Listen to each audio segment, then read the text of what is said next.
Montauban face à Tarbes, deux équipes qui jouent le maintien cette saison, deux équipes qui ont du mal à enchaîner, qui regardent plus vers le bas du tableau que vers le haut, à l'image donc d'une équipe de Tarbes battue, surpris sur sa pelouse lors de la dernière journée face à Bourgoin qui n'avait toujours pas gagné en déplacement cette saison. Ce sont les Montalbanais qui démarrent le mieux cette rencontre dans le sillage de leur ouvreur Antoine Lescalmel, l'ancien Rochelais, qui va mettre 6 points d'entrée dans cette rencontre dans le premier quart d'heure. Et c'est vrai que si Tarbes a des ambitions dans le jeu, c'est Montauban qui est le plus régulier dans ce début de match.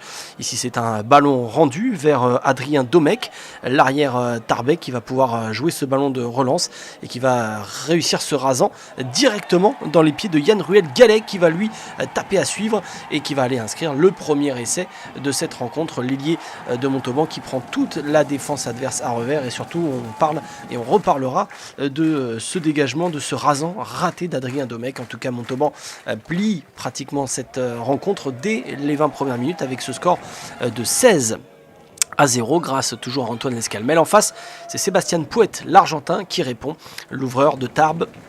L'ancien Pumitas, capitaine de l'équipe U20 argentine qui disputait le championnat du monde en 2012 et puis qui a fait quelques apparitions dans l'équipe réserve argentine, dans l'équipe des Jaguares. 16-6, et puis voilà, les intentions tarbaises, les voici avec ce ballon et cette valise de Luis Roussari, l'ancien Biarro, passé également par les Tigers de Leicester, qui va retrouver du soutien, mais ça manque de 3/4 ici sur cette action.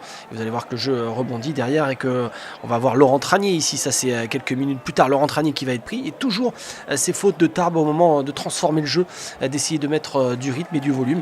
Et bien ici c'est un ballon récupéré par Montauban qui aura une dernière pénalité par Antoine Lescalmel, qui est toujours à 100%, qui va mettre 23 points dans cette rencontre.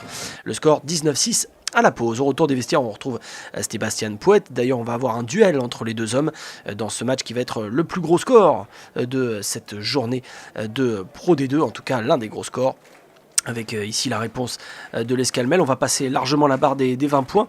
Et puis cette équipe de Montauban qui, dans le jeu, eh bien, peut encore se targuer de pouvoir disputer le bonus offensif. Parce qu'en face, il n'y a que des points au pied de Sébastien Pouet. Vous voyez, 22-12. Et puis bientôt 25-12 et 28-12 en faveur de Montauban, avec une nouvelle pénalité de Lescalmel, qui a fini 3e meilleur marqueur de ce championnat. C'était un petit peu plus tôt, il y a 3 ans, lorsque le Pays d'Aix, il jouait pour le Pays d'Aix, disputait le maintien dans cette Pro D2. Ça n'avait pas tenu pour le Pays d'Aix, et donc pour Lescalmel, revenu en tant que joker médical de la Harag, et qui depuis fait son trou dans cette équipe de Montauban. Ici les remplaçants sont sortis, on est à 10 minutes de la fin de la rencontre. Vous allez voir que derrière ce regroupement, c'est Jérémy Chaput qui est à la baguette pour l'équipe de Montauban.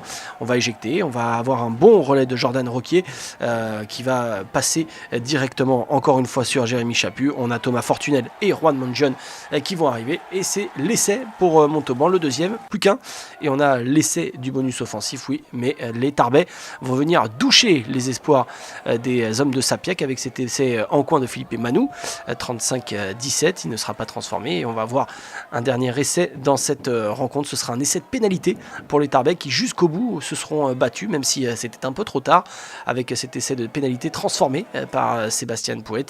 35 pour Montauban et 24 pour Tarbes, battu, qui ne prend pas de bonus. En tout cas, Montauban, avec cette victoire, passe devant son adversaire du jour.